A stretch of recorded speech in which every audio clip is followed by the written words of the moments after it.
नमस्कार मैत्रिणींनो, मी भारती देशमुख स्वागत करीत आहे आपल्या सर्वांचं भारतीज रेसिपी कॉर्नरमध्ये। मैत्रिणींनो, तुमच्या घरामध्ये जर कुणाला पालक आवडत नसेल किंवा तुम्हाला सुद्धा पालक आवडत नसेल तर ही रेसिपी नक्की बघा आणि ट्राय करा। ज्यांना पालक आवडत नाही ते सुद्धा खूप आवडीने ही भाजी खातील, तसेच रोजच्यापेक्षा एक पोळी शिल्लक नक्कीच खातील। तर ही रेसिपी शेवटपर्यंत बघा। भरपूर टिप्स सहित हा व्हिडिओ मी तुमच्यासोबत शेअर करत आहे, त्यामुळे व्हिडिओ शेवटपर्यंत नक्की बघा। आवडल्यास लाईक आणि जास्तीत जास्त शेअर करा आणि भारतीय रेसिपी कॉर्नरला सबस्क्राइब करा। इथे मी एका कढईमध्ये एक मोठा चमचा तेल घेतलेला आहे। तेल छान तापू द्यायचं। तेल छान तापल्यानंतर यामध्ये टाकलेले आहे मी 5-7 लसूणच्या पाकळ्या कट करून। ह्या छान सोनेरी होईपर्यंत आपल्याला तेलामध्ये तळायचे आहेत।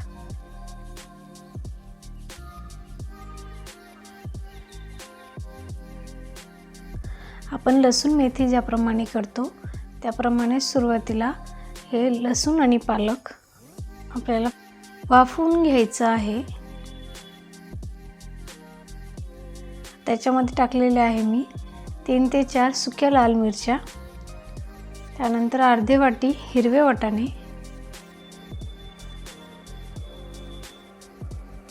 आता यामध्ये बारीक चिरलेला पालक टाकत आहे। इथे एक संपूर्ण पालकची जुडी मी स्वच्छ धुवून बारीक चिरून घेतलेली आहे।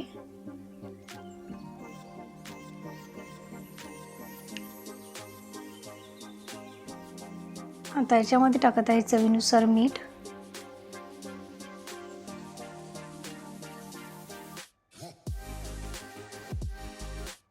पालक छान आपल्याला याच्यामध्ये शिजून घ्यायचा आहे। आता यामध्ये पाणी टाकण्याची गरज नाही आहे। पालकमध्ये आपण मीठ टाकलेलं आहे, त्याला छान पाणी सुटलेलं आहे, बघू शकता। आता ह्या पाण्यामध्येच आपला पालक छान शिजवला जाऊ शकतो। त्याच्यावरती 5 मिनिटं झाकण ठेवून वाफू द्यायचं आहे छान। 5 मिनिटानंतर बघू शकता पालकमधलं सर्व पाणी आटलेलं आहे आणि पालक छान शिजलेला आहे। शिजून बघा, खूप कमी ही भाजी होते। आता ही आपण एका भांड्यामध्ये काढून घेऊया आणि त्याच कढईमध्ये मी एक मोठा चमचा तेल टाकलेला आहे। यामध्ये तुम्हाला हवे ते तुम्ही खडे मसाले टाकू शकता। तेल छान कडकडीत गरम होऊ द्यायचं। त्यानंतर यामध्ये टाकलेली आहे मी थोडीशी मोहरी। मोहरी छान फुलू द्यायची। मोहरी छान तडतडल्यानंतर यामध्ये टाकायचे आहे खडे मसाले। मी इथे जास्त खडे मसाल्यांचा वापर करणार नाहीये, कारण भाजीमध्ये सुद्धा मसाले ॲड करायचे आहे, त्यामुळे इथे फक्त मी एक दालचिनीचे 2 तुकडे टाकून घेत आहे।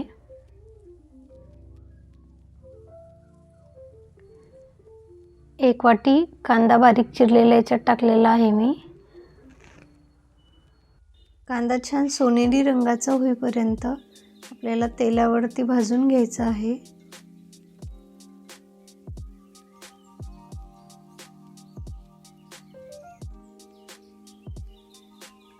कांद्याला छान गोल्डन रंग येण्यासाठी 2 मिनिट लागतील। याला आपल्याला सतत परतवत राहायचं आहे। त्यानंतर याच्यामध्ये आपण ॲड करणार आहोत अद्रक आणि लसूणची पेस्ट। ही सुद्धा छान गोल्डन रंगाची होईपर्यंत भाजून घ्यायची आहे। आणि आता करणार आहोत मसाले ॲड। यामध्ये टाकलेले आहे मी लाल मिरची पावडर, धने पावडर, कांदा लसूण मसाला आणि हळदी पावडर, चवीनुसार मीठ। आता हे आहे माझ्याकडे खोबरं, खसखस आणि तीळ यांचं भाजून पावडर करून घेतलेली आहे मी, ती याच्यामध्ये टाकून घेत आहे। ती सुद्धा तेलामध्ये छान आपल्याला परतून घ्यायची आहे। आणि मीठ टाकत असताना एक लक्षात ठेवायचं आहे की पालक शिजत असताना सुद्धा आपण याच्यामध्ये मीठ टाकलेलं होतं, त्यामुळे त्यानुसार याच्यामध्ये आता परत थोडंसं चवीनुसार मीठ ॲड केलेलं आहे. आता हे इथे मी 2 चम्मच बेसन ॲड केलेलं आहे याच्यामध्ये. हे बेसन पीठ आहे चणा डाळीचं, ते छान याच्यावरती तेलामध्ये भाजून घेतलेलं आहे. आणि आता गरम पाणी याच्यामध्ये 1 वाटीभर ॲड केलेलं आहे. परत अर्धी वाटी गरम पाणी मी याच्यामध्ये ॲड केलेलं आहे.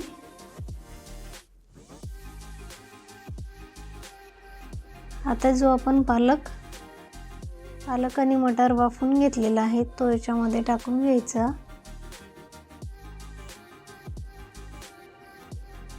त्यानंतर 5 मिनिटं छान झाकण ठेवून वाफ काढून घ्यायची. वाफ आल्यानंतर बघू शकता याच्यामध्ये टाकलेली आहे मी कसुरी मेथी आणि परत झाकण ठेवून 2 मिनिटं अजून वाफ काढून घेते. बघू शकता भाजी छान शिजलेली आहे आणि छान पालक भाजी आपली तयार झालेली आहे. तुम्ही यामध्ये तीळ, खोबरं, खसखस याचा कूट न वापरता फक्त बेसन पिठामध्ये सुद्धा करू शकता. ती सुद्धा अप्रतिम अशी भाजी बनते. तर मैत्रिणींनो, इथे लसूण पालक आपली तयार झालेली आहे. ही भाजी भाकरीसोबत किंवा तांदळाच्या भाकरीसोबत, ज्वारीच्या भाकरीसोबत, बाजरीच्या भाकरीसोबत, तसेच गरम गरम पोळीसोबत, भातासोबत सुद्धा तुम्ही सर्व करू शकता. एकदम टेस्टी आणि हेल्दी अशी ही भाजी आपली बनवून तयार झालेली आहे. तर लहानांपासून मोठ्यांपर्यंत सर्वांना ही भाजी खूप आवडेल. तर रेसिपी नक्की ट्राय करा. आवडल्यास लाईक करा, जास्तीत जास्त शेअर करा आणि भारतीज रेसिपी कॉर्नरला सबस्क्राईब करा. भेटत राहूया अशाच नवनवीन व्हिडिओमध्ये. तोपर्यंत थँक्यू.